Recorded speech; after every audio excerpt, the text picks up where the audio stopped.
Banyak orang NTT itu yang masih terikat dengan kepercayaan dongeng nenek tua kayak begini. Lalu datanglah bapak yang mengakunya ex-muslim, seorang murtadin. Lalu datang ngomong, itu kan orang paling senang. Tapi kasihan kalau orang sudah terlanjur senang dengan seseorang tanpa mempedulikan firman, akan sesat pikir.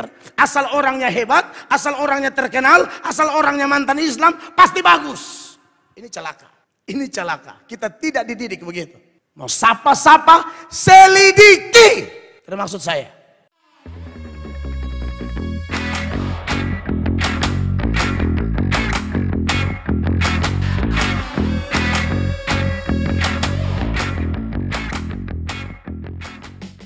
Bapak Ibu terkasih, mari kita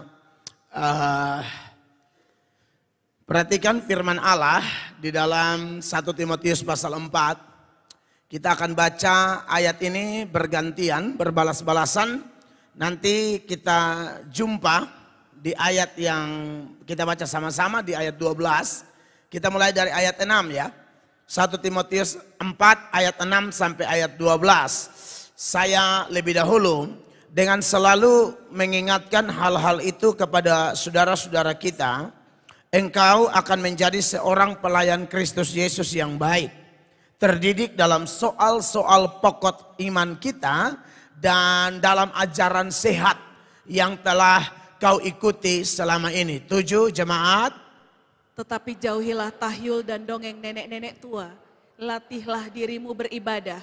8 latihan bedani terbatas gunanya, tetapi ibadah itu berguna dalam segala hal karena mengandung janji baik untuk hidup ini maupun hidup yang akan datang. 9. Perkataan ini benar dan patut diterima sepenuhnya. 10. Itulah sebabnya kita berjeripaya dan berjuang karena kita menaruh pengharapan kita kepada Allah yang hidup, juru selamat semua manusia, terutama mereka yang percaya. 11 jemaat. Beritakanlah dan ajarkanlah semuanya itu. 12:23, jangan seorang pun menganggap engkau rendah karena engkau muda. Jadilah teladan bagi orang-orang percaya dalam perkataanmu, dalam tingkah lakumu, dalam kasihmu, dalam kesetiaanmu, dan dalam kesucianmu. Tepuk tangan untuk firman Tuhan Yesus yang luar biasa. Bapak Ibu, jemaat yang diberkati oleh Tuhan Yesus, kita masih melanjutkan bagian yang belum dibahas dari pembahasan pada minggu lalu, di mana kita masih tetap ada dalam pelajaran membahas, mengeksposisi surat 1 Timotius pasal 4. Dan pokok pikiran yang masih kita lanjutkan pada minggu ini adalah yang ada di ayat 6, di mana Paulus dalam tuntunan Roh Kudus menuliskan firman ini dalam surat yang bersifat pastoral atau pengembalaan kepada seorang gembala. Jadi ini gembala senior atau rasul atau pembimbing menggembalakan seorang gembala. Ini menarik sekali saudara-saudara, bahwa memang pola seperti ini terus ada ya. Seperti Yosua dipimpin oleh Musa, Elisa dipimpin oleh Elia, bahkan Paulus yang punya anak rohani banyak. Selain Timotius ada Titus, ada Filemon, ada Onesimus, dan sejumlah anak rohani lainnya. Bahkan Petrus yang kita tahu bahwa dia itu sebenarnya yang membimbing atau menggembalakan, menuntun Markus, yang kemudian menjadi penulis Injil Markus.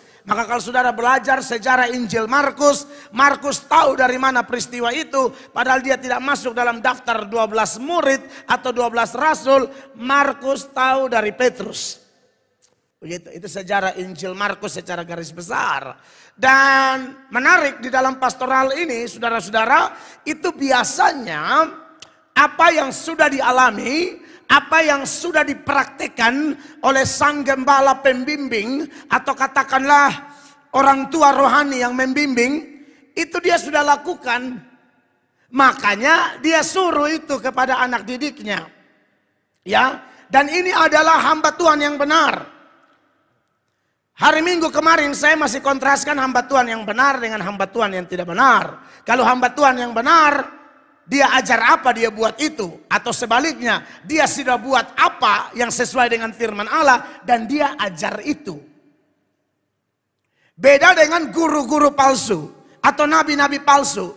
Mereka mengajarkan, bahkan menjanjikan kemerdekaan kepada orang lain. Padahal mereka sendiri tidak merdeka. Mereka menjanjikan kelepasan, mereka menjanjikan keselamatan, mereka menjanjikan sorga. Tapi mereka sendiri adalah hamba-hamba kebinasaan. Makanya dalam 2 Petrus itu ya, pasal 2 ayatnya yang ke-19, firman Allah itu berkata dengan jelas, mereka menjanjikan kemerdekaan kepada orang lain. Padahal mereka sendiri adalah hamba-hamba kebinasaan. Karena siapa yang dikalahkan orang, ia adalah hamba orang itu. Paulus bukan hamba Tuhan angin-anginan. Bukan hamba Tuhan timbul tenggelam. Bukan hamba Tuhan yang sebentar merdeka, sebentar berkubang. Tidak. Dia benar-benar merdeka dan dia berusaha berlari. Saudara-saudara. Dia berusaha untuk hidup dalam perkenanan Tuhan. Saya sudah tunjukkan sejumlah data di Filipi. Paulus mengatakan, aku tidak menganggap diriku sempurna, sekalipun aku sudah ditangkap olehnya, tapi aku berusaha mengejarnya. Sekalipun aku sudah ditangkap, aku akan mengejar sampai aku menangkapnya pula. Ini ungkapan dari seorang hamba Tuhan yang serius. Ini ungkapan dari seorang hamba Tuhan yang bisa serius karena memang dia sudah mengalami kelahiran baru. Bisa serius, bisa bersemangat, bisa habis-habisan karena dia sudah mengalami Kristus secara benar. Dia bukan hamba Tuhan atau orang Kristen yang kategori beriman cuma di otak atau di mulut saja. Tapi seluruh totalitas hidupnya, seluruh eksistensi hidupnya, seutuhnya dia telah beri kepada Yesus. Maka jangan heran kalau dia ngotot tekankan tentang pengajaran yang benar. Dia ngotot tekankan tentang perilaku yang benar. Dia ngotot bicara tentang integritas seorang Kristen sejati. Apalagi kategori seperti Timotius yang adalah gembala muda di gereja Efesus. Paulus bukan hamba Tuhan timbul tenggelam. Garis bawahi itu. Satu kali maju, dia maju betul. Dan dia lari-lari kencang. Bukan lari slow motion. Bukan lari pelan-pelan. Dia bilang, aku mengejar. Aku berlari-lari pada tujuan. Kalau zaman Paulus, yang saya anggap masih jauh dengan kedatangan Yesus, dia lari begitu kencang. Sangat menyedihkan. Kalau ada orang yang hidup di tahun 2023 ini, mengaku Kristen, pelayan Kristus, tapi Anda lari slow motion. Paulus yang saya hitung dengan nanti Yesus datang kapan, wah saya yakin sudah dekat. Itu dia kencang sekali. Kita yang tambah dekat harus lebih kencang. Amin Bapak Ibu. Beda sama orang-orang ini. Mereka menjanjikan kemerdekaan kepada orang lain. Padahal mereka sendiri adalah hamba-hamba kebinasaan. Mereka pernah mengecap. Mereka pernah katanya percaya. Ujung-ujung hancur lagi. 20. Sebab jika mereka oleh pengenalan mereka akan Tuhan dan Juru Selamat kita Yesus Kristus telah melepaskan diri dari kecemaran-kecemaran dunia, tetapi terlibat lagi di dalamnya, maka akhirnya keadaan mereka lebih buruk daripada yang semula. Sebab jika mereka oleh pengenalan mereka akan Tuhan dan Juru Selamat kita Yesus Kristus. Jadi ini pernah masuk dalam gereja. KTP juga Kristen ini. Ini tidak bicara orang agama non-Kristen ini. Kita dilatih untuk jangan terlalu banyak omong orang di luar. Korek dari dalam. Amin. Karena pertobatan sejati itu dimulai dari dalam. Bukan aksesoris luar yang kita perbaiki. Kalau dari dalam sudah bagus. Di luar tak usah ajar. Otomatis ngalir. Amin. Akan ada aliran yang senada antara perubahan di dalam dan di luar. Katanya sudah melepaskan, sudah buang itu semua. Kok terlibat lagi? Sampai Petrus bilang, orang begini sebenarnya jangan pernah kenal kebenaran. 21, perhatikan. Karena itu bagi mereka adalah lebih baik jika mereka tidak pernah mengenal jalan kebenaran daripada mengenalnya. Tetapi kemudian berbalik dari perintah kudus yang disampaikan kepada mereka. Untuk ayat ini, respon dari Kristen Kristen yang betul-betul cari Tuhan dengan Kristen bermain perasaan beda untuk ayat ini. Kalau ada pendeta hamba Tuhan ngomong bilang begini, oh jangan buang-buang waktu. Kalau mau ikut-ikut, tidak mau, tidak mau. Itu nanti yang Kristen perasaan bilang, hamba Tuhan sana ada hati. Bukan. Kalau Anda ikut firman, Anda tahu bahwa ini benar. Petrus bilang apa? Lebih baik kau jangan kenal kebenaran. Padahal kenal, lalu mulai berkubang lagi. Tapi kita yang ikut firman, tahu ini benar. Saya pernah nonton TikToknya pendeta Stephen Tong. Emang agak aneh di kalangan Kristen, kalau ada pendeta karismatik kutip Stephen Tong. Tapi buat saya bukan masalah aliran, saya tidak pusing dengan aliran. Biar kepala terlalu sakit ini aliran listrik. Kita nih lihat firman, tahu usah omong aliran, hari gini lu omong aliran. Padahal kau punya pengakuan iman rasuli, kau berkata gereja yang kudus dan am. Holy Catholic Church. Lalu kau berkata aliran. Pendeta siapapun, sinode manapun, kalau dia bicara dan selalu back to the Bible, terima itu sungguh-sungguh. Pendeta Stephen Tong ngomong sama jemaat, kamu yang datang gereja tidak mau bertobat. Kamu yang datang gereja dan pelayanan tidak sungguh-sungguh. Kau jangan datang, kamu buang-buang waktu, kamu juga buang-buang waktu saya. Stephen Tong bukan asal bunyi. Petrus ngomong hal yang sama. Lebih baik mereka jangan pernah kenal kebenaran. Tapi kemudian secara sengaja injak-injak kembali itu kebenaran. Yesus bilang apa tentang Yudas? Sebaiknya orang ini jangan dilahirkan. Pernah baca itu ayat? Ketika bahas Yudas, Petrus, Tuhan Yesus sendiri bilang, sebaiknya orang kayak Yudas ini sebaiknya jangan dilahirkan oleh ibunya. Kalau hanya dilahirkan untuk menjadi pengkhianat. Ungkapan-ungkapan itu, ini beda dengan Petrus pernah jatuh, beda. Tidak mungkin Petrus ngomong hal yang sama padahal dia pernah jatuh. Bukan. Ini sudah levelnya jahat sekali. Bukan seperti saya dan Bapak Ibu yang pernah jatuh. Bukan itu dalam teks ini. Menjadi tidak tahu diri kalau Petrus pernah jatuh lalu dia omong hal serupa. Bukan, ini lebih parah. Dan yang lebih parah tuh Petrus ngomong di ayat 22 nih. Sama-sama baca. 1, 2, 3. Bagi mereka cocok apa yang dikatakan peribahasa yang benar ini. Anjing kembali lagi ke muntahnya. Dan babi yang mandi kembali lagi ke kubangannya.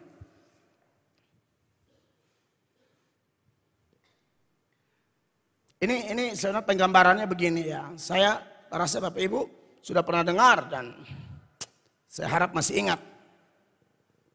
Tapi kalau mulai kabur-kabur ya saya kasih ingat. Apalagi sudah mulai lupa sama sekali. Saya mesti kasih bangkit kembali ini. Beda antara live in sin and fall in sin. Beda tuh tinggal dalam dosa dan jatuh dalam dosa. Kalau tinggal dalam dosa nih kayak begini nih. Babi kembali ke kubangan. Aduh itu menikmati sekali. Siapa yang punya babi di sini? Anda lihat kalau babi main lompor, waduh nikmatnya luar biasa. Ya. Jadi ada kenikmatan saat dia bikin dosa itu. Beda dengan Anda dan saya yang Kristen sejati, yang pernah mengalami kejatuhan, yang saya ingatkan berkali-kali. Bahkan Anda salah ngomong aja, Anda rasa stres luar biasa. Entah salah ngomong sama suami, salah ngomong sama istri, salah ngomong sama orang tua, salah ngomong sampai sama sahabat karib, kawan pelayanan, salah ngomong sama anak. Orang Kristen yang sejati, dia tidak sejahtera loh. Dia tidak tegar tengkuk, lalu pertahankan argumentasi, pertahankan prinsip-prinsip ngawur. Dia tidak akan sejahtera. Walaupun dia mantan orang yang kalau bilang gengsi, gengsi banget. Dia mantan orang yang kalau bilang sombong, sombong banget. Dia mantan orang yang kalau mau bilang tidak kalah orang, dia tidak mau kalah orang. Dia pakai prinsip orang Kupang bilang, kok lu sapa? Sapa mau kenapa sapa? Tapi dalam Tuhan tidak bisa begitu. Amin. Nanti diambil waktu. Walaupun dulu nih kalau minta maaf dengan suami itu bisa gontor kilat di bulan Agustus. Musim panas. Tapi sekarang tidak susah saudara. Berat memang. Tapi akhirnya dia bilang, Bapak. Mau keluarin Bapak nih, aduh.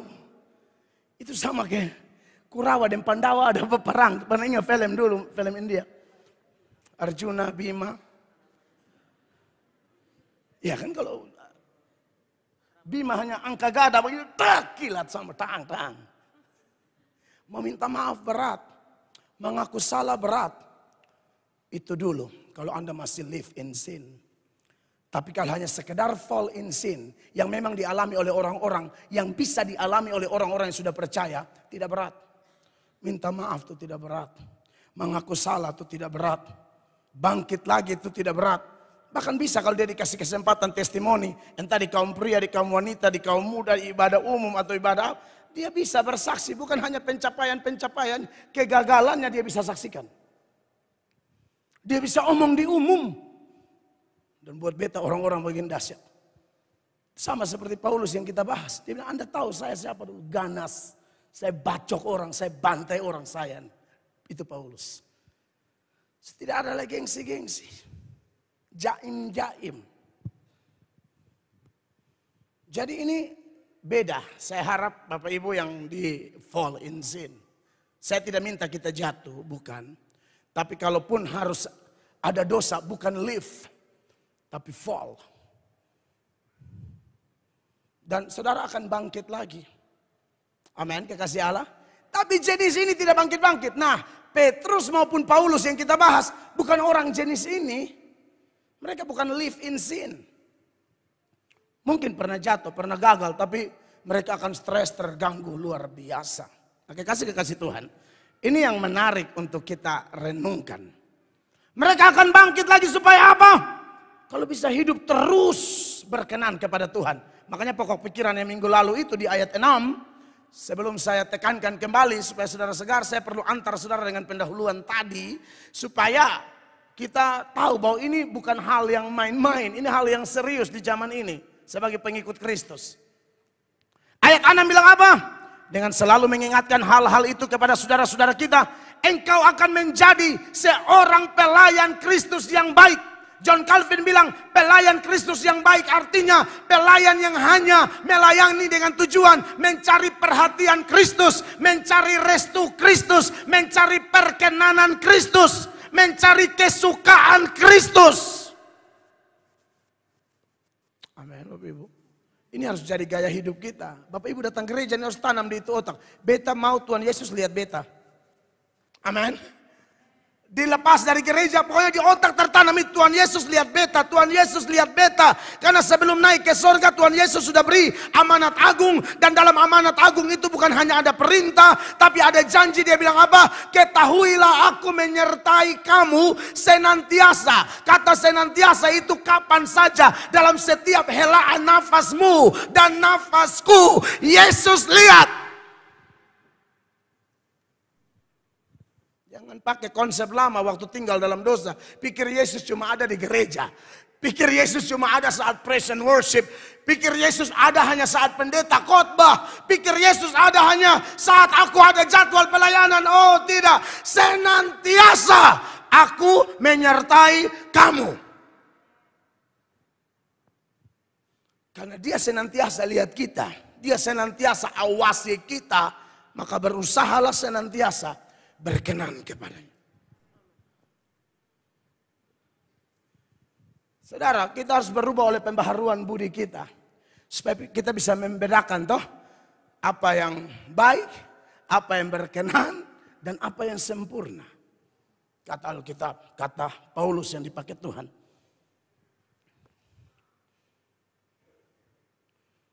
Jadi Paulus mendorong Timotius seperti itu. Karena memang dia begitu. Banyak ayat Paulus bilang, teladanilah aku sebab aku meneladani Kristus. Kalau aku masih lebih suka cari kesukaan manusia, aku bukan hamba Kristus. Itu omongan-omongan dari orang yang memang hanya cari perkenanan Kristus. Galatia 1 ayat 10. Jadi bagaimana sekarang? Adakah ku cari kesukaan manusia atau kesukaan Allah? Adakah ku coba berkenan kepada manusia?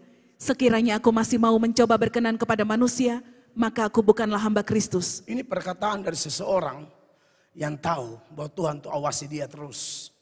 Bapak Ibu, saya harap ini menjadi gaya kita semua. Contoh saya ajar saudara, saya bukan pelaku yang saya ajarkan. Wah, ini saya sedang menjanjikan kemerdekaan, padahal saya hamba kebinasaan. Saya tidak mau ada di grup itu. Ngapain kenal Tuhan dari tahun berapa? Saya tidak hitung yang dari saya kecil ya. Karena itu Kristen hanya keturunan. Saya hitung sejak saya lahir baru. Kurang lebih bulan Mei 1999. Ngapain terima Yesus waktu itu? Rela dihina, diolok, diejek, disiksa oleh keluarga hanya gara-gara prinsip iman. Hanya gara-gara teriakan di keluarga, kalau masih ada uang judi di rumah ini saya tidak makan. Keluarga bilang, maju terus. Karena mereka juga akan maju terus. Saya maju di persekutuan doa, mereka maju di dalam judi. Dan saya tidak makan di rumah betul-betul. Karena pas saya mau makan, mereka bilang, lu lupa kemarin lu ada omong bilang kalau uang judi tidak makan. Itu masih judi punya tuh, uang judi. Harus lepas piring dan nasi-nasi. Tapi puji Tuhan, saudara saya yang omong saya sekarang ikut gereja. Amazing. Karena saya balas dengan doa. Saya balas dengan doa. Saudara kalau begitu saudara balas dengan apa? Status. Bikin label-label. Hari gini masih mainannya status. Tersungkur dong di kamarmu. Sebut nama orang yang kau tahu dia tidak ngerti kebenaran. Dan dia bisa saja ditolong. Amin. Bukan mainannya status. Hamba Tuhan, pelayan, muka di apa main sarang di status ya. Apa ya? Tidak pas begitu. Saya harap kita di gereja ini tidak ada yang begitu ya. Terus kalau mau dengar pengembalaan saya bilang jangan. Kecuali Anda tuh kantor penyesata, itu boleh. Saya sama kawan seiman basindir. WhatsApp sayang bisa ketemu kok. Biar ada masa bakso. Bisa taruh racun. Jangan. Jangan.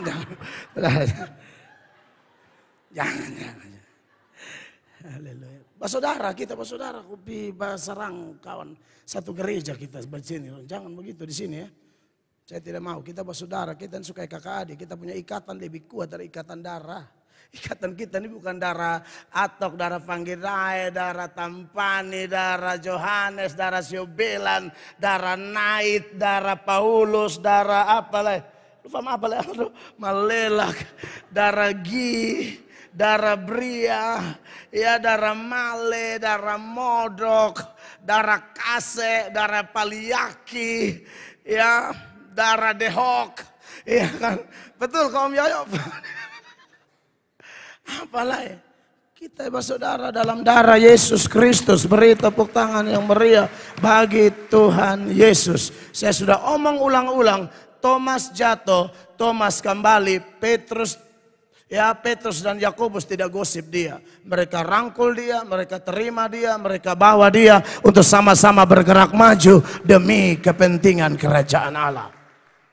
Amin, kekasih Tuhan. Nah, menarik saudara-saudara bahwa Paulus betul-betul hamba Tuhan yang luar biasa. Dan kita harus saling mendukung satu dengan yang lain untuk kita bisa sama seperti yang Tuhan mau melalui tulisan-tulisan yang kita bahas di dalam 1 Timotius ini. Nah, kekasih-kekasih Tuhan, hal yang sudah saya sampaikan ya minggu lalu dan saya harap secara garis besar saya kasih ingat supaya berkenan kepada Kristus menurut ayat-ayat ini. Yang pertama adalah Timotius harus lawan ajaran-ajaran sesat karena bapak rohaninya lawan. Dia harus lawan asal sesat. Ingat ya Bapak Ibu, beda sesat dengan hanya salah. Ini supaya kita tahu. Kalau salah itu biasanya tidak ada urusan dengan hal-hal mendasar. Doktrin-doktrin mendasar. Tidak ada urusan. Dia hanya sekedar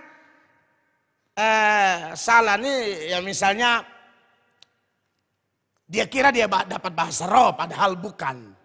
Nangkap ya? Itu menurut saya bukan sesat, salah. Seorang muda datang kepada saya. Lalu dia tergabung di satu gereja. Menarik. Dia karena kenal saya lalu dia datang. Dia bukan jemaat di sini. Dia tergabung di satu gereja yang kalau penyembahan itu ada menit tertentu tuh wajib semua bahasa roh. Lalu ada sejumlah penjelasan yang mereka punya istilah. Lalu dia datang tanya saya, karena dia juga kurang yakin. Anak ini keren.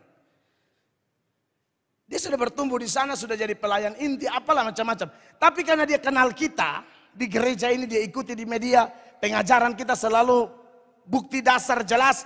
Dia sendiri meragukan bahwa dia ini ada di komunitas benar atau salah. Tapi dia bilang, Bapak, saya sudah dapat bahasa roh.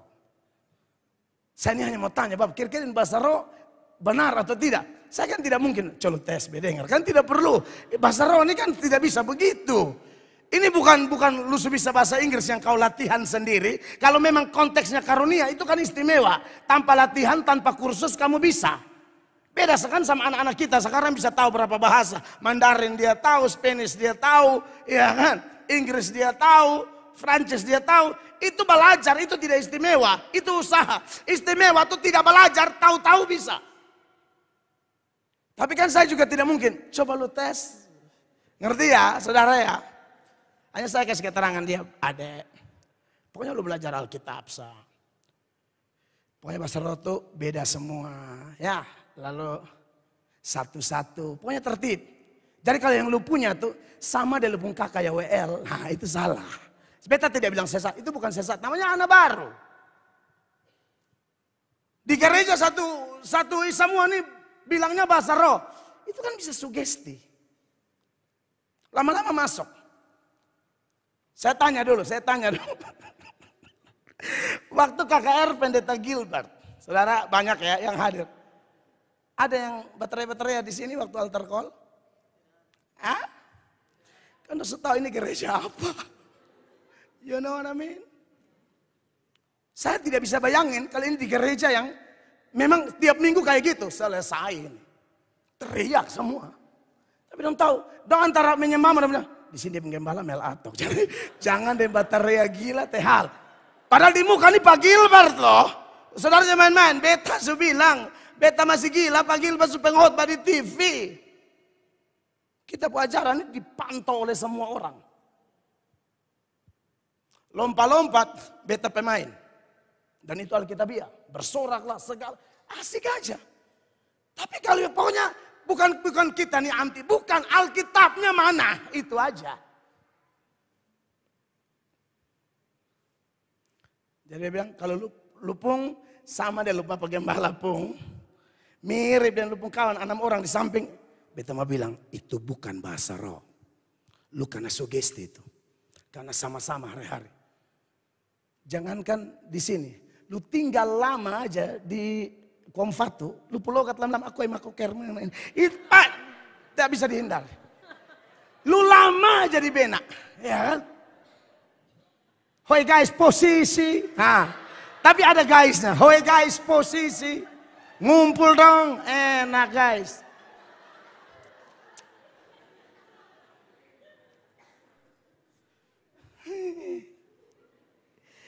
Dari mana kok beta tuh bisa logat sabu? Coba saudara tahu dari mana? Beta bisa logat timur, itu dari mana? Tidak bisa kalau saya tidak bergaul. Bepung kampung di Epura itu dia nama Kampung Timur, supaya saudara tahu.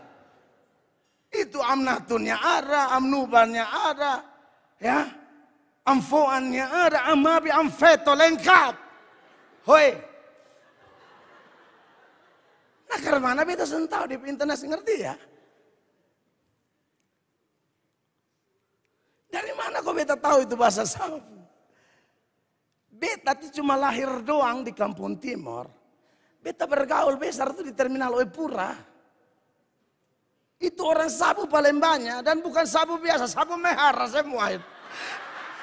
Kok beta serius ini kok bukan mau ya putar balik kok apa ini memang fakta di lapangan seperti itu. Nah ini boleh cek di rekam jejak. Itu mehara semua. Mayoritas mehara. Hanya beberapa saya perpetasan dari ya agak menuju pikir apa maja saja sisa apa berikut mehara semua. Jadi mas saya gini ya.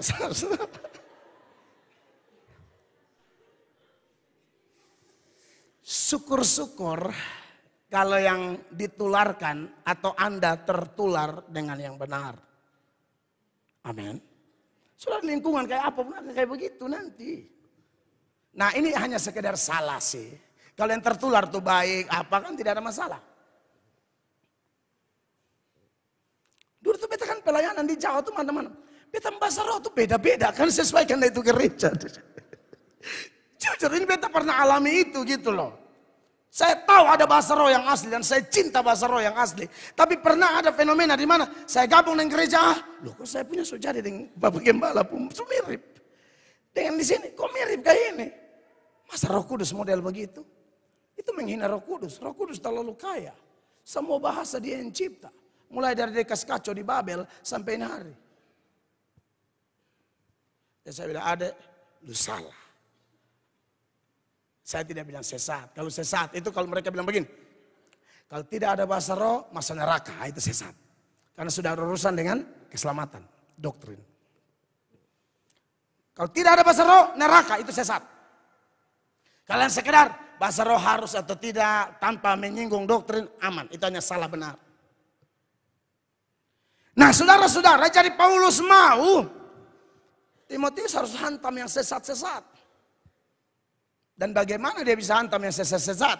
Ayat 6 itu mengatakan saudara-saudara dari Filipi 1 Timotius 4 maksud saya ayat 6. Dia bilang di sana ya seorang pelayan Kristus yang baik terdidik dalam soal-soal pokok iman. Iman di sini artinya seluruh ajaran Kristen. Kau pegang kuat-kuat, baru kau bisa kanter orang. Kalau kau juga ajaran abal-abal, lu mau kanter apa? Mau cut apa? Mau bantah apa? Bahkan di kaum pria kemarin aja, saya angkat satu tokoh muda pendebat luar biasa di Alkitab. Siapa namanya? Apolos. Apolos saja tidak berhenti belajar.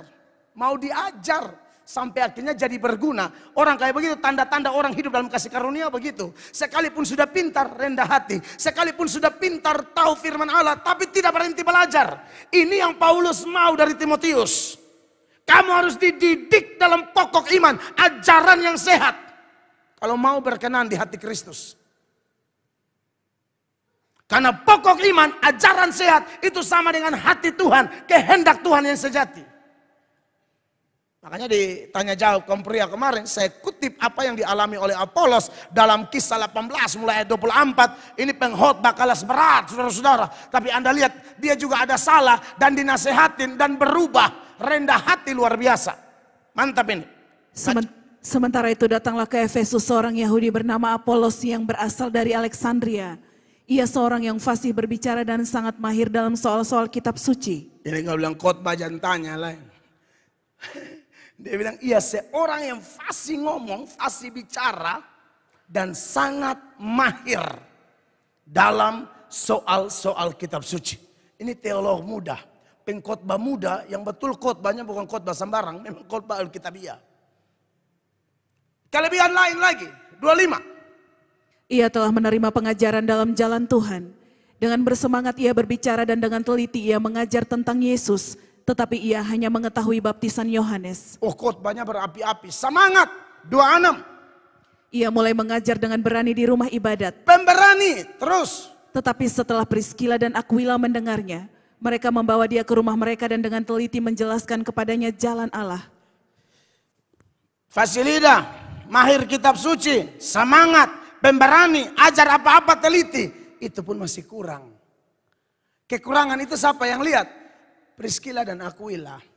Priskila dan Aquila ini teolog, pendeta, gembala, rasul. Bukan, jemaat biasa. Saya senang kalau ada jemaat di sini yang pintar Alkitab. Percaya atau tidak, di gereja-gereja tertentu bahkan ada jemaat yang lebih pintar dari pendetanya. Ini jemaat nasehatin pengkhotbah. Jemaat model apa ini? Ini pasti jemaat yang belajar Alkitab. Ini jemaat yang tekun, jemaat yang punya pemahaman luar biasa. Pengkhotbah salah dia ajar. Dan ini pengkhotbah model apa yang mau dinasehatin oleh jemaat. Padahal pengkhotbah kelas berat. Saudara tahu, kehadiran Apolos ini, dia hadir, dia tidak provokasi orang. Baru dia hadir aja, sudah menjadi magnet yang menarik simpati orang. Paulus bilang apa? Ada kekacauan di Korintus, salah satu nama penyebabnya siapa? Kekacauan di sini bukan kacau gimana-gimana. Seperti langsung ada gap di gereja itu. Ada yang golongan Paulus, ada yang golongan siapa? Apolos. Berarti ini pengkhotbah terlalu dahsyat. Ini pengkhotbah ini magnet besar. Pengikutnya bukan sedikit. Kalau dia YouTuber, saya tidak tahu dia punya subscriber berapa banyak. Apolos. Kalau dia YouTuber zaman ini, beta yakin banyak nih. Tapi Anda lihat, ketika jemaat biasa nasihat dia. Karena masalahnya kalau mau berguna, mau kantor orang, dan itu adalah salah satu yang membuat seseorang berkenan kepada Kristus, adalah kau sendiri harus mau diajar dan dibutuhkan kerendahan hati. Bapak Ibu belajar sungguh-sungguh. Saya lihat jemaat di sini, apalagi kalau dalam tanya jawab, baru jemaat bertanya tuh, dia kutip kembali apa yang saya ajar. Aduh, saya tambah semangat. Aduh, puji Tuhan, saya berteriak sudah banyak tahun, ini tidak sia-sia. Jangan kau sudah teriak-teriak, le. Tidak pernah tanya. Ini dua kemungkinan. Memang mengerti atau tidak masuk sama sekali. Tapi enak kalau ada jemaat yang kalau tanya jawab baru dia angkat ini. Beta semangat, ini orang beri perhatian nih.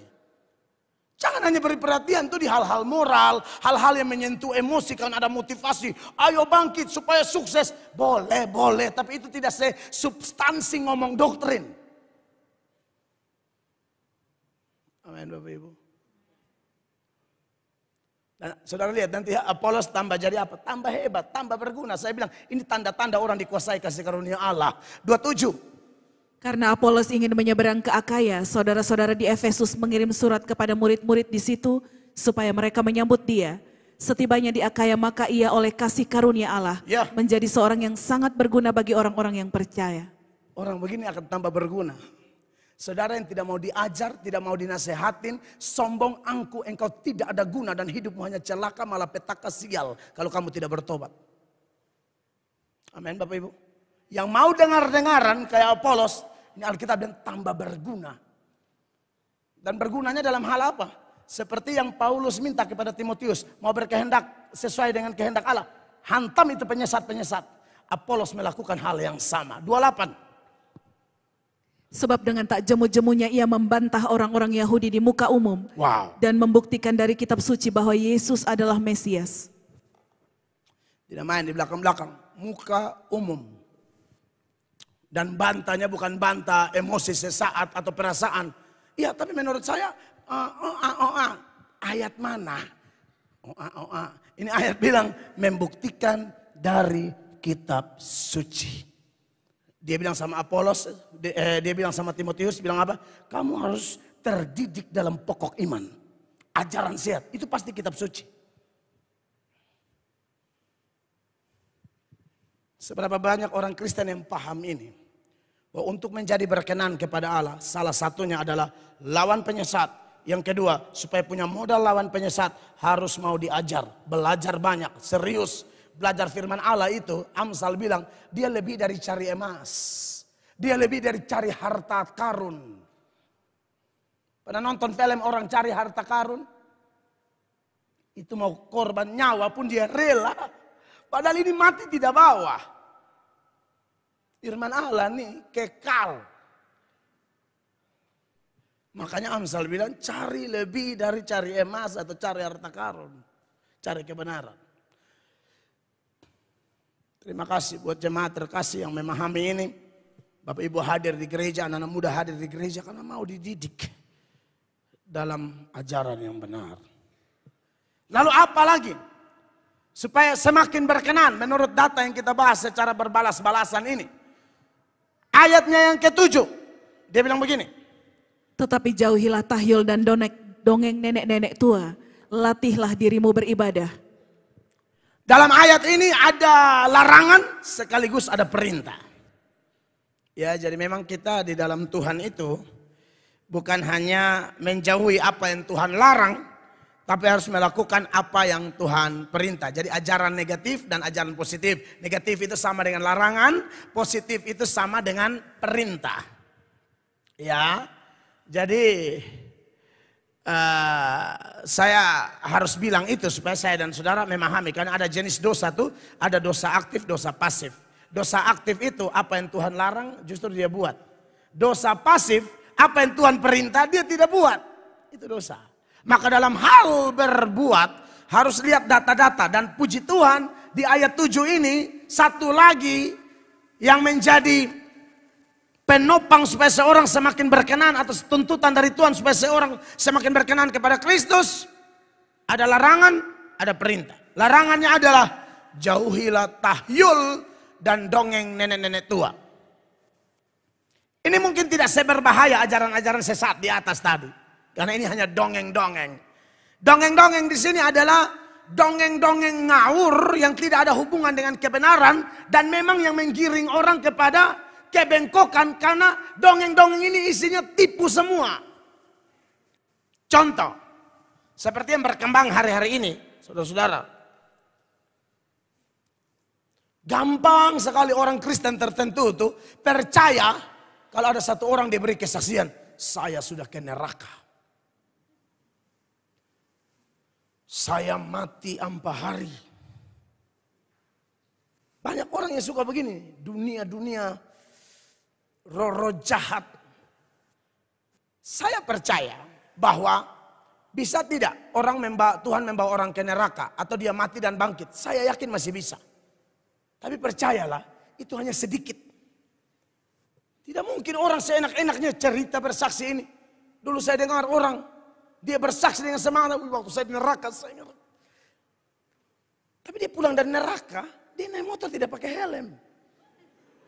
Saya lu senda. Lu ini suka neraka, tapi kau tidak taat lalu lintas, gitu loh. Saya percaya aturan lalu lintas itu sebenarnya kalau dicek betul, itu aturan dari Tuhan. Iya tuh.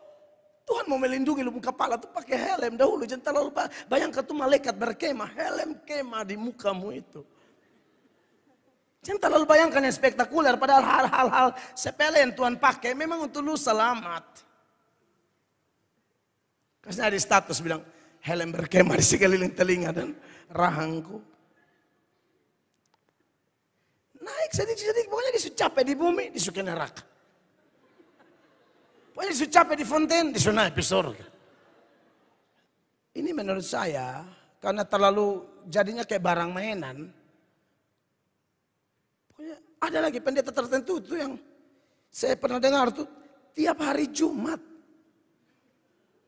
Pas youth tuh disuruh naik di surga. Saudara, saya bersyukur ya Bapak Ibu, ini saya lihat Bapak Ibu wajah-wajah. Wajah-wajah cari firman, amin. Tidak digembalakan oleh doktrin, maksudnya ajaran-ajaran dongeng, kesaksian-kesaksian pribadi yang dipertanyakan keasliannya, yang dipertanyakan kebenarannya. Hanya menambah bumbu bikin enak, bikin suasana ibadah seram, bikin bulu badan berdiri. Lalu kemudian mulai cerita yang aneh-aneh. Dongeng nenek-nenek tua. Ini tradisi turun-temurun, kalau pakai istilah nenek tua, ini memang sudah tradisi turun-temurun yang memang kacau balau. Ingat, mama atau oma bilang, ingat, om di sebelah baru mati. Jangan coba-coba jalan-jalan, karena terhitung hari mati sampai 40 hari, itu dia ada jalan, ambil bekas kakinya. Di mana dia pernah melangkah. Dan lu ingat, ini om paling banyak ke sini. Ini om, pokoknya di stok kopi sore kan lu bapak makan puji dia sudah datang. Dia puji-puji lu bapak main catur kasih menang 2 kali. Bapak kasih kirim kopi, sisanya lu bapak karena hantam sampai. Dulu kita percaya begini-begini. Baru ancaman bukan ancaman namanya kalau tidak disertai dengan ya, penekanan-penekanan yang lebih mengerikan. Waktu kau tabrak om itu, nanti lu gigit kancing. Ini kan dongeng nenek-nenek tua. Yang dongeng ini kepada saya, mama saya. Saya tanya mama tahu dari mana? Dari oma, nenek tua. Oma tahu dari mana? Dari oyang saya. Oyang saya tahu dari mana? Dari oyang pun nenek. Jadi ini ayat bilang, saudara-saudara, jauhilah tahyul siapa? Dongeng nenek tua.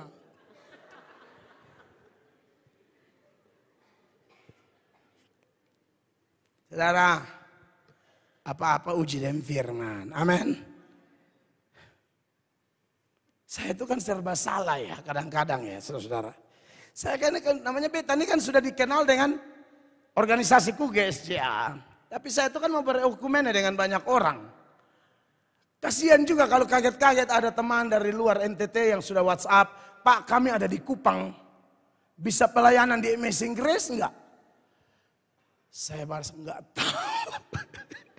Saya pusing juga. Aduh ini beta mesti duduk dulu. Bukan apa-apa saudara ya. Saya ini maksudnya kita suka makan ini makanan bergizi. Baru orang datang pulang makanan yang saudara pulang perut sakit secara rohani. Kan repot. Saudara ngerti maksud saya?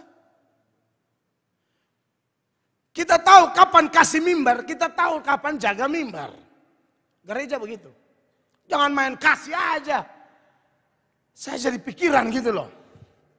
Saya bilang, aduh ini kita ketemu dulu kan, kita bicara-bicara dulu supaya kalau kakak khotbah pun ini hal tidak boleh, ini tidak boleh, ini tidak boleh. Satu kali secara terpaksa kan saya sibuk sekali ada kunjungan jemaat apa segala macam. Lalu ada yang WhatsApp, minta karena katanya mantan Islam. Sekarang jadi Kristen, dulu Islam. Tapi saya itu entah bagaimana akhirnya jadi di sini, saudara ada waktu itu ya. Tapi saya tidak kasih khotbah, saya bilang bisa tidak kasih testimoni. Dan saya ngomong di teman-teman live, jangan live dulu. Kita belum pernah dengar, asli itu pas omong langsung kena langsung. Jadi waktu saya itu, saya melihat roh nenek saya keluar dari lain. Habis kita betanya goyang. Semua tim itu setab, ini kata habis sudah. Semua tim setab, ini paratin. Ini habisin bab Tuhan lihat. Betul tuh, nah kan mana kita mau lepas saudara-saudara. Bilang Bapak, yang Bapak kesaksian tadi tidak alkitabiah, saya bantu Bapak ya. Tunjukkan ayat, tang. Habis dia pegang tangan, makasih Bapak pendeta. Iya, saya tahu Bapak punya semangat, hanya yang Bapak ngomong tidak alkitabiah. Dan Bapak kalau punya hati menginjil di NTT, saya kasihan banyak orang NTT itu yang masih terikat dengan kepercayaan dongeng nenek tua kayak begini. Lalu datanglah bapak yang mengakunya ex-muslim, seorang murtadin. Lalu datang ngomong, itu kan orang paling senang. Tapi kasihan kalau orang sudah terlanjur senang dengan seseorang tanpa mempedulikan firman, akan sesat pikir. Asal orangnya hebat, asal orangnya terkenal, asal orangnya mantan Islam, pasti bagus. Ini celaka. Ini celaka, kita tidak dididik begitu. Mau sapa-sapa, selidiki. Termaksud saya. Masih ingat ini ayat ya, kisah 17 ya, ayat 11. Jangan lupa, saya tidak akan lupa ini ayat kalau ngomong poin ini. Orang-orang Yahudi di kota itu lebih baik hatinya daripada orang-orang Yahudi di Tesalonika. Karena mereka menerima firman itu dengan segala kerelaan hati. Ya. Dan setiap hari mereka menyelidiki kitab suci untuk mengetahui apakah semuanya itu benar demikian. Jadi memang kalau saudara mau datang ibadah, apalagi sudah judulnya eksposisi, itu mesti makan kenyang, istirahat bagus. Ya, memang kasihan. Lihat beberapa saudara pulang kerja, Ibu Gembala saat datang di mobil Ibu Gembala, aduh beta capek sekali semoga beta bisa bertahan. Dia bilang mesti bertahan. Dia bilang mak menyembah sungguh-sungguh, justru itu yang bikin beta tambah tidur. Namanya lagu slow tuh. Karena kita dua kan pergi kunjungi jemaat yang sakit hari ini beberapa. Jadi kita tuh jalan sampai masuk rumah. Pegang anak sedikit mandi datang. Karena ada jemaat yang operasi, ada jemaat yang sakit segala macam. Kita harus pergi. Gembala bukan hanya khotbah dari mimbar. Jadi memang sebisa mungkin usaha agak fit sedikit kalau mau dengar firman. Amin. Kalau tidak nanti berat. Padahal ini yang penting karena mesti selidiki. Saudara mau selidiki apa kalau dari awal itu saudara sudah mengerti apa-apa. Lu selidiki lu pun diri sendiri. Kenapa demikian? Jangan selidiki khotbah saya kalau ternyata Anda konsentrasi kurang.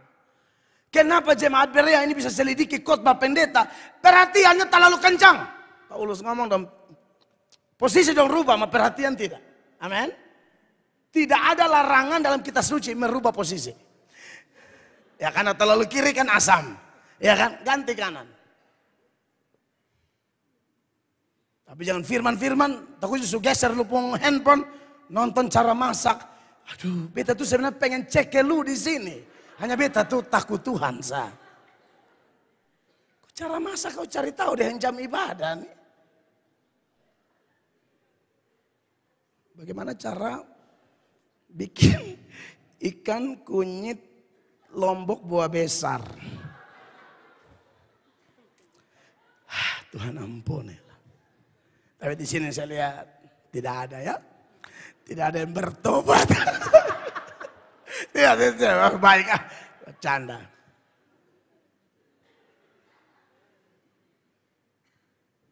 Jangan saudara ya. Saya dapat laporan. Saya tidak tahu ini benar atau tidak. Tapi yang melapor tulus. Pernah ada waktu di mana tuh yang khotbah bukan saya. Karena saya keluar. Pengkhotbahnya hamba Tuhan tertentu. Itu orang tidak beri perhatian. Kau sudah pikir hamba Tuhan ini saya saja kan ini gereja. Tidak boleh begitu, Anda kurang ajar tuh. Jangan, semua di sini pendeta hamba Tuhan, mereka dipakai Allah. Laporan itu saya uji lagi. Uji Bapak, saya mau kasih tunjuk foto. Mah. Dia tidak dengar Bapak. Ini contoh-contoh ya orang yang bikin mati pendeta cepatnya yang begini. Kan dia memberhalakan pendeta tertentu. Dan tolong jangan saya saudara-saudara. Kan saya tidak mau mati cepat. Saya mau begini dong bikin pendeta umur pendek. Pokoknya kalau bukan Bapak Gembala, malas. Siapa yang ajar begitu di gereja? Jangan. Serius ini kata lucu, mah jangan. Jangan Bapak Ibu. Pendeta lain dong bisa tidur itu baru kayak main handphone, kayak bikin tidak tahu. Itu pendeta dong, itu memang saya tidak tahu. Mereka juga tidak mau pakai jubah saya karena mereka punya jubah sendiri. Sudah ngerti maksud saya? Mereka tidak mungkin strike to the point. Bangun! Mereka mungkin tidak begitu. Tambah mereka tidak begitu, lanjut tambah tidur. Tidak boleh itu, tolonglah mereka hamba Allah. Saudara kurang ajar sama mereka, saudara anggap, saudara mau berharap masa depanmu indah. Tidak akan indah, sial. Omong terang benderang. Tidak ada sejarahnya tidak hormat hamba Tuhan masa depan bagus, tidak ada. Dan hamba Tuhan di sini bukan cuma saya. Amin Bapak Ibu. Saya tidak sedang menarik kemuliaan. Semua harus dengar melato kau. Beta konsep saudara suiko beta berapa banyak tahun masa tidak tahu. Tidak ada itu. Kenapa Paulus didik Timotius? Karena bukan hanya Paulus yang mau menonjol dalam kantor. Lu juga harus kayak beta, Timotius. Karena ada orang yang bilang dalam ilmu leadership, kepemimpinan. Pemimpin yang hebat, tandanya adalah dia melahirkan pemimpin yang lebih hebat dari dia. Bukan dia paling hebat terus. Saya tidak mau itu, saya tidak mau. Saya jujur di hadapan Allah. Dulu-dulu awal-awal belum dewasa begitu. Masih mau iri deh orang. Aduh sekarang Tuhan tolong beta takut. Besok lihat nah. Tuhan pukul beta nah. Tuhan pukul saya. Saya pakai istilah itu. Kau pikir kau saja hamba Tuhan kah? Orang lain Tuhan pakai. Apalagi gereja-gereja karismatik itu. Bapak Ibu tahu. Itu nama gereja figuritas. Kalau figur yang ditonjolkan mati. Itu gereja bubar juga. Di sini tidak boleh. Tidak ada figur-figur di sini. Yang ada di sini firman Allah. Maka semua pengkhotbah, kalau saya tugaskan khotbah, belajar baik-baik.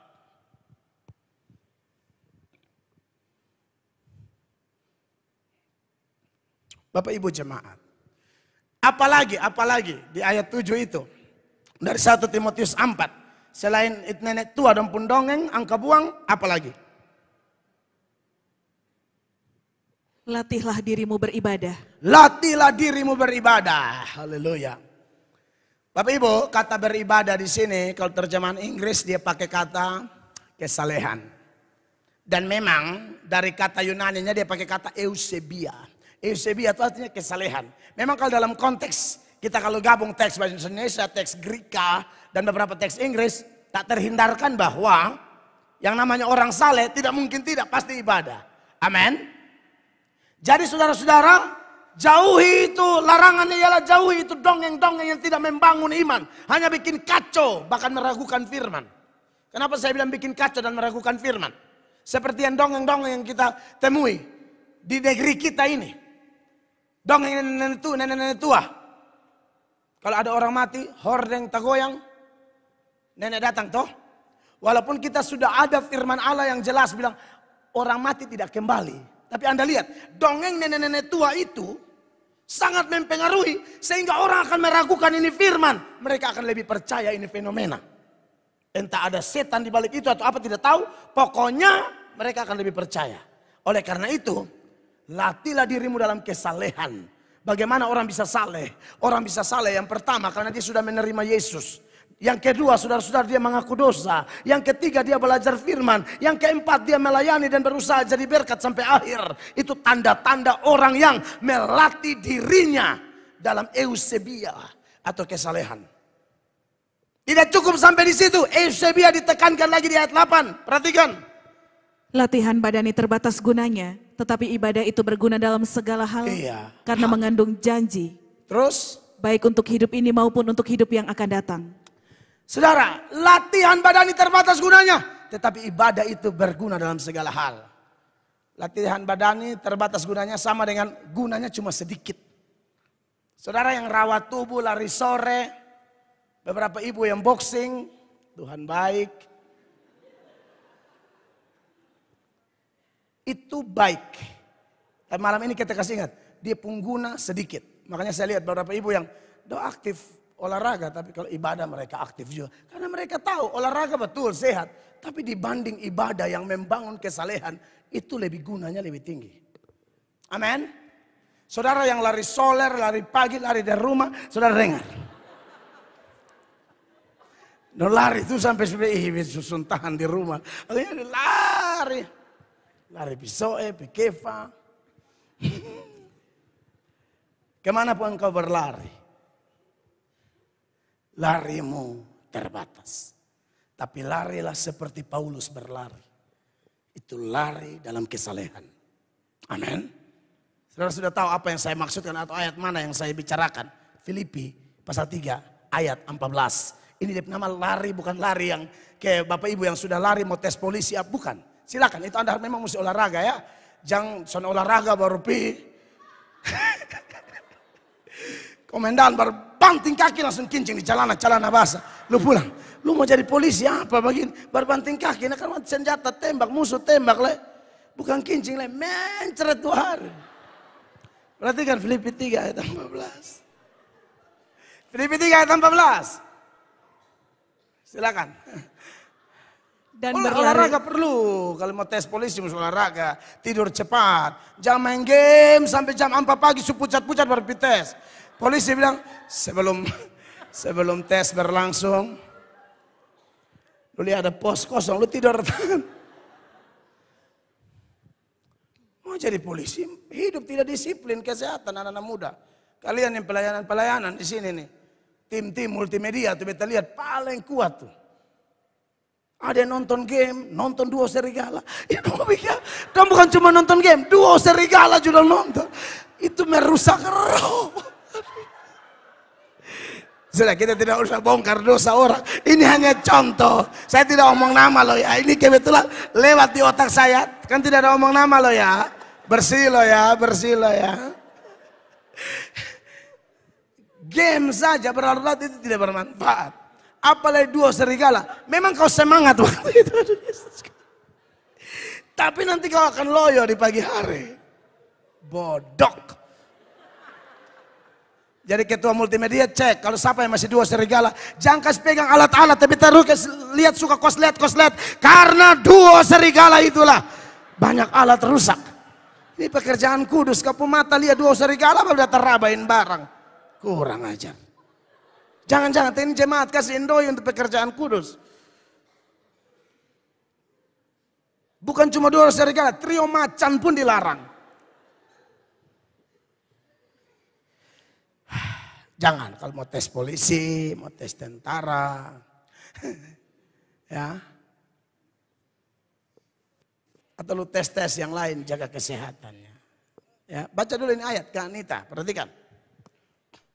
Dan berlari-lari kepada tujuan untuk memperoleh hadiah, yaitu panggilan surgawi dari Allah dalam Kristus Yesus. Ini namanya lari-lari dalam eusebia, dalam kesalehan, lari dalam ibadah, lari dalam iman, lari dalam baca Alkitab, lari dalam doa pribadi, lari dalam pelayanan, lari dalam kebiasaan melatih diri, jangan iri hati, lari dari namanya bisa mengampuni orang, dan seterusnya.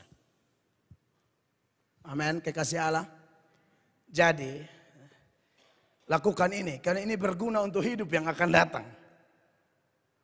Silakan jaga kesehatan, silakan perawatan, silakan jaga kesehatan. Tapi kalau kesehatan yang terbatas begitu penting bagi Anda, maka yang tak terbatas ini harus lebih penting. Dan ayat 9 mengatakan, sebagai penutup malam ini, saya sudah coba munculkan 10-12, tapi ya sudah, kita sampai 9. Perkataan ini benar dan patut diterima sepenuh. Artinya layak diterima, tidak bisa ditoleransi, harus diterima sebagai kebenaran mutlak. Kiranya kebenaran ini memerdekakan kita, maju terus anak-anak Tuhan, semakin berkenan kepada Yesus. Beri tepuk tangan yang meriah bagi Tuhan. Mari kita berdiri, jemaat terkasih. Tuhan baik, Tuhan luar biasa.